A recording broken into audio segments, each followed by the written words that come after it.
Olá, tudo bem? Bem-vindo ao Dinheiro em Ação, o programa que fala tudo sobre a Bolsa de Valores. Direto da B3, eu sou o Márcio Krohn e recebo o Marco Saravalli, analista da XP Investimentos, nesse segundo bloco sobre a Braskem, a ação da semana. Se você não viu o primeiro bloco, o Marco explicou quais são os destaques da empresa e mostrou os principais resultados da Braskem. Agora, vamos falar sobre os prós e os riscos da empresa. Marco, vamos começar com os prós? Vamos. O que você destaca como mercado externo, como um pró da empresa? Quem está ditando a evolução de resultados da companhia agora, nos últimos 2 anos, foi principalmente o mercado externo. O mercado externo, principalmente onde ela atua, é o México e os Estados Unidos, com maior participação nos Estados Unidos, dentre esses dois. E a recuperação da economia continua muito forte, muito consistente, a economia americana. Então, a recuperação está muito forte, e principalmente ela tem algumas plantas também na Europa, que vem dando sinais de recuperação um pouco mais no curto prazo, ao longo de 2017. Então isso vem sustentando uma demanda muito forte e aquilo que eu falei no primeiro bloco, uma oferta bastante equilibrada. A gente não tem grandes ofertas entrando no mercado, o que se traduz em spreads, né, em rentabilidade muito forte e consistentemente alta. Né? A gente não tem nenhuma preocupação em relação a esse spread, em relação a essa geração de caixa no curto e médio prazo.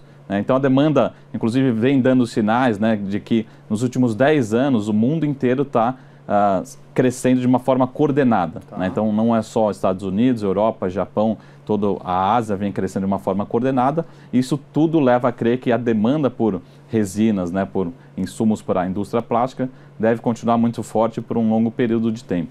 Isso é benéfico para a empresa, então, enquanto o mundo cresce, a Braskem se beneficia. Exatamente. E tanto no mercado externo como no mercado interno também é um fator positivo. O mercado interno sofreu, aí foi a ponta que mais sofreu na Braskem nos últimos... A recessão foi muito longa, a gente teve quase 3 anos de recessão no Brasil, desde 2014 até 2016.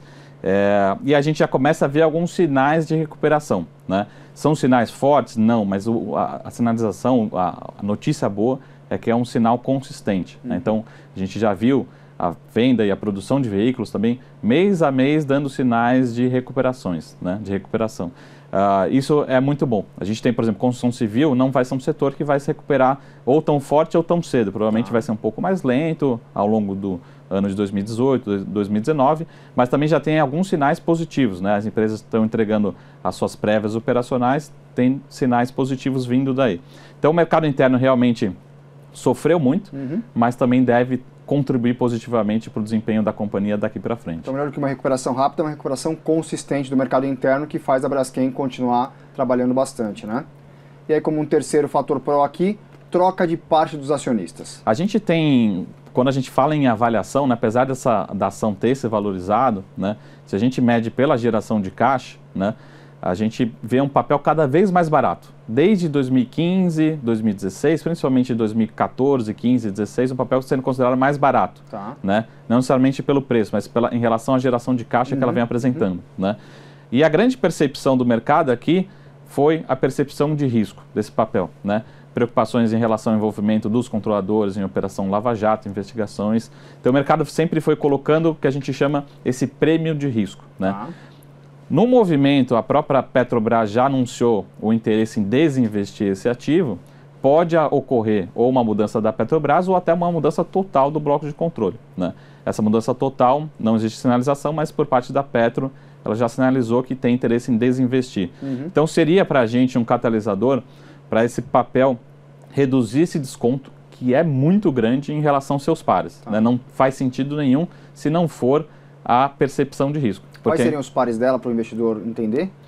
Principalmente a gente está falando de empresas mundiais, a gente tem outras empresas químicas, Dow Chemical, enfim, empresas muito mais voltadas à indústria química e petroquímica globalmente, ou até mesmo empresas do setor de petróleo. Né? A gente tem aqui muito poucas empresas listadas do setor petroquímico, então a gente acaba comparando com empresas globais, né, mundiais do setor químico. Né? Mas são empresas que negociam a múltiplos em relação à geração de caixa, né, ou seja, uma avaliação muito mais cara, ou seja, a empresa continua muito descontada, mesmo com bons fundamentos. Né? Então isso é importante para o investidor entender porque também se compara com as empresas de fora. Né? Falar um pouco dos riscos da Braskem, governança corporativa que se junta um pouquinho com essa troca de controle, né? Justamente, a percepção do mercado é que talvez em relação a esse assunto o pior já tenha passado. né? A empresa realmente já assinou um contrato de leniência, vem contribuindo em relação a investigações, né? Mas esse assunto é um assunto de preocupação para quem é acionista da Braskem, né? Então, talvez na nossa avaliação, por isso que pode ser um trigger, né? Uma destrava de valor muito grande, se ocorrer uma mudança total do bloco de controle, que não é o cenário base, né? O cenário base é só a Petrobras saindo e entrando um outro investidor, né? Mas essa preocupação existe pelo menos há 3 anos, né? E realmente é um fator de preocupação para quem é acionista da Braskem, né? Olhando para o histórico da gestão, dos executivos, da execução, né? E principalmente dos 2 principais acionistas controladores. E obviamente se surgir mais alguma notícia ruim no meio do caminho que a gente nunca sabe... Sempre pode trazer volatilidade para o papel. Pois é. Por isso que é um papel que a gente recomenda, né? A gente vai falar disso mais para frente, mas também ele tem alguns pontos que a gente está alertando aqui sobre os seus pontos de risco do ativo, né? Setor cíclico. Essa é uma questão quando a gente fala de commodities, né? Por exemplo, petróleo é uma commodity, minério de ferro é uma commodity, a indústria petroquímica também é uma commodity. Então, assim, ele acompanha muito próximo a economia global, principalmente, né? Então, caso a economia global venha entrar num cenário de recessão, né? Como a gente viu principalmente em 2008, 2009, essa indústria que ela sofre mundialmente, né? Porque a oferta praticamente ela é consistente, ela é dada, né? É difícil você diminuir muito a sua capacidade de oferta, né? As empresas estão ali com a sua utilizando a sua capacidade, mas tem uma preocupação em relação ao ciclo da commodity, né? Da resina petroquímica aqui. Então, o que a gente vê desde 2015 é um ciclo positivo. Só que esse ciclo ele está muito longo, provavelmente ele vai durar mais tempo, né? Mais uns 2, 3 anos. A gente sabe que não é um ciclo eterno, né? Uma hora esse ciclo de baixa ele vem e ele pode afetar o desempenho dos papéis. Então, muita preocupação em relação a esses ciclos. Essa oscilação que acontece naturalmente. E a previsibilidade em relação ao tamanho do ciclo é muito difícil de ter. A gente sabe que o ciclo pode durar 1 ano, pode durar 10 anos. O importante é que agora a gente está vivendo um ciclo muito positivo para a indústria mundialmente. Como um todo, né?